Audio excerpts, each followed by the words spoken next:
النهاردة عن شاب عماني اسمه ناصر. حصلت له حاجة غريبة قوي.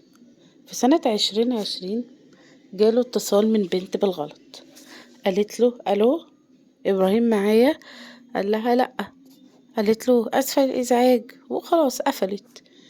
ناصر ده عمره ما كلم بنت، وكان خجول جدا ونفسه يتعرف على اي بنت، ودايما بيفشل عشان بيتكسف جدا. لما البت اتصلت عجبته عجبه صوتها ورقتها. اتصل عليها، قال لها انتي كنتي طالبة مين؟ قالت له والله انا طلبت الرقم بالغلط واسفة ومعلش. هو مش عارف يفتح معاها حوار. هي زعقت معاه، قالت له متصلش بيا تاني، وفضل يهديها يقول لها مش قصدي حاجة ولا ضايقك. فضل يرغي معاها وهي كملت المكالمة.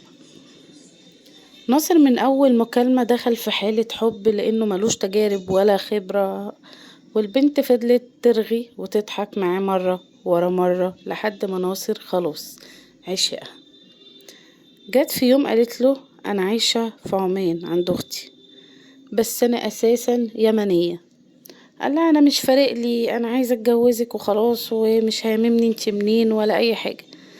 قالت له ده انت حتى ما شفتنيش وانا محترمة ومحجبة ومليش ان انا اكلم ولاد وكده. قال لها انا عارف والله، طب ابعتيلي صورتك وانا والله همسحها ومش هوريها لحد. هي بعتت له صورتها، وطبعا مرة ورا مرة بعتت له صور تاني، وقال لها انا عايز صورة بشعرك، بعتت له. بعدها اتطور الامر لحد ما بقى في فيديوهات شبه عارية بينهم يعني. هي وثقت فيه جدا. فجأة قالت له انا رايحة اليمن شهر او شهرين وراجعة تاني. قال لها وانا في انتظارك عشان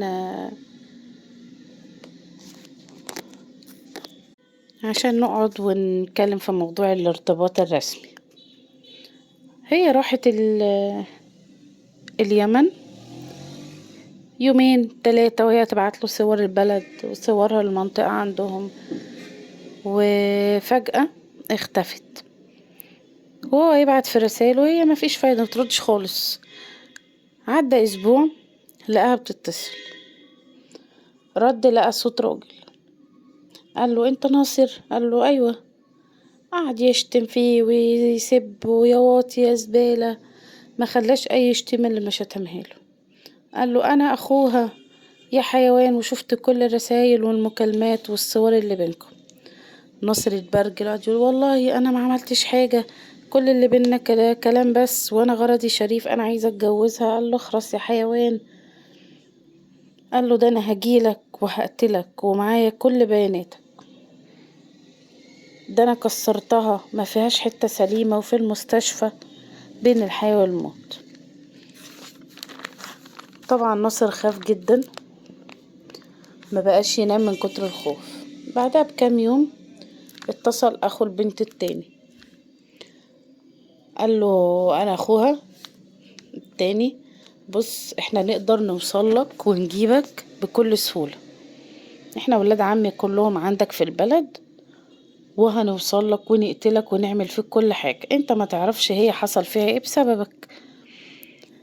اختي دلوقتي في المستشفى بين الحياة والموت متكسرة وعايزة عمليات، واحنا علينا ديون وعلينا فلوس كتير مش عارفين نسدها. انا بتصل بيك دلوقتي عشان انت اللي هتسد كل مصاريف المستشفى، وان ما وافقتش احنا هنيجي وهنقتلها. انا هبعتلك كل الفواتير وانت هتسدها. قال له خلاص انا موافق، اديني رقم حساب وانا هبعتلك عليه الفلوس. قال له لا، احنا عندنا واحد قريبنا هيجيلك وتقابله وتديله فلوس. ناصر فضل يدفع مرة 3000 ريال عماني، ومرة 4، مرة فضلوا كل شوية يطلبوا منه فلوس. وطبعا الراجل اللي بيوصل لهم الفلوس دوت ما يعرفش سبب الفلوس دي ايه، يعني مفكرة مثلا صداقة شغل. بعد اسبوعين اخوها اتصل وقال له البت اتوفت، اخوها اللي كسرها اتقبض عليه. وحكى له طبعا وقال له انا حاكي كل القصة للحكومة، وانت ممكن يجيبوك في اي وقت بسهولة. هما هددوه، وكمان خلوا حد من السفارة العمانية في يمن اتصل بناصر وقال له في بنت توفت بسببك والأهالي عاملين شكاوى في السفارة طالبين حق البنت والدية، والمشكلة كل ما بتكبر. ناصر قال له طب ايه الحل المستقبلي كده هيضيع؟ قال له هي بيطالبوا برفع قضية وتوصل للسفارة ويتم القبض عليك ومحاكمتك. قال له انت عاوزني احلها ولا القصة تكبر؟ قال له لا والله اكيد انا عايزة احل. قال له خلاص، هما طالبين نبعت لهم 6000 ريال. قال له مبلغ كتير جدا، انا مش معايا المبلغ ده. قال له خلاص براحتك، استحمل بقى القواضي واللي هيحصل لك. قال له خلاص انا هحاول ادبرهم، بس عايزة اتأكد من شخصيتك، يعني اذا كنت انت فعلا من السفارة ولا لا. قال له حاضر، هبعتلك بطاقتي واثبات وظيفتي. وبالفعل الراجل بعتله. ناصر خلاص اتأكد له فعلا ان الموضوع وصل للسفارة. فضل ناصر يجمع في الفلوس ويستلف من اهله ومن اصحابه، وبعت لهم مع نفس الشخص اللي بعت له معاه كل مرة.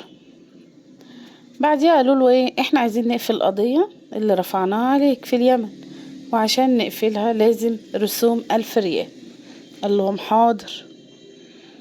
ناصر وصل بيه الامر ان هو باع حتى عربيته. بعد اسبوعين اتصل عم البنت، قال له اسمع يا ابني، انت بسببك بنتنا ماتت واحنا سامحناك وتنازلنا عن القضية، بس حاسين بالذنب من ناحية ابننا لانه مسجون عشان قاتل اخته، وعيلته طبعا عايزين مصاريف وفلوس. فانت مشي امورك وابعت فلوس، دبر حالك يعني. قال له منين؟ انا والله ما فيش معايا فلوس، خلاص انا بعت حتى عربيتي. راجل قال له بص، احنا ممكن نرفع قضية ونطالب بالدية، وهتوصل معاك لحد ما تتقبض عليك وتدفع الدية دي غصب عنك. قعد ناصر يلوم نفسه يقول يا رب، يعني اول مرة اكلم بنتي يحصل لي فيها كل ده وكمان تموت بسببي. ودخل ناصر طبعا في حالة نفسية فيها رعب وخوف، وبقى مهزوز ومش عارف ينام، وقاعد لوحده دايما. اهله لما لقوه كده قعدوا يسألوه مالك، فيك ايه؟ طيب احكي ايه اللي حصل، عليك فلوس؟ انت ليه الفلوس دي كلها عمالة تستلفها وبتروح فين؟ اخر ما تعب راح حكى لابوه كل القصة. ابوه طبعا اتصدم من اللي سمعه، وقال له انت ايه اللي اكد لك ان الكلام ده صح؟ قال له ده مسؤول السفارة بنفسه كلمني. ابوه ما اقتنعش، ابوه ليه معارف كتير جدا وعنده خبرة، وقال له بص، مفيش مفيش سفارة تقدر تدخل في موضوع زي ده، ازاي تصدق كده؟ قال له انت دلوقتي اللي المفروض تهددهم وتشتكيهم، انت مالكش ذنب ولا عملت حاجة، وعلى اي اساس اصلا بيطالبوك بالدية؟ وازاي اخوها عملوا له قضية شرف من غير ما يستدعوا الطرف التاني؟ اكيد ده نصب. احنا بص هنرفع قضية ابتزاز ونشوف الموضوع. راحوا طبعا هو وابوه حكوا كل حاجة للسلطات، وجابوا الشخص اللي كان بيحولوا له الفلوس. قال لهم والله انا واحد قريبي قال لي هيجيلك حد بفلوس حولهم لي، ومعرفش اي تفاصيل. طلع الراجل فعلا مش متورط ولا ليه علاقة ولا يعرف اي حاجة. هو اداله رقم البنت، ولقوا الرقم البنت اللي كان مرتبط بها ناصر، ولقوه متسجل باسم شاب، والشاب ده هو قريب الراجل اللي بيتبعت له مع الفلوس. طبعا تم القبض عليهم، واتضح انه تشكيل عصابي 4 شباب وبيشتغلوا في عمان كلهم. واتعرفوا على ناصر وعرفوا انه شخصية ضعيفة، وقالوا لازم يستغلوه. طلع واحد منهم هو اللي بيقلد صوت بنت اصلا، وما كانش فيه بنت ولا حاجة، وكان كل ده حوار، وتم القبض عليهم ومحاكمتهم. للأسف ملقوش معاهم اي دليل قاطع ان هم عملوا حاجة زي كده، والمحكمة حكمت عليهم في القضية دي بالبراءة. ولسوء حظهم ان بعدها اتلقى معاهم مبالغ كبيرة جدا من الفلوس، عملات مختلفة. طلع ان هما بيبتزوا اكتر من شخص. هما لقوا معاهم اكتر من 10,000 ريال عماني، وقالوا لهم منين الفلوس دي؟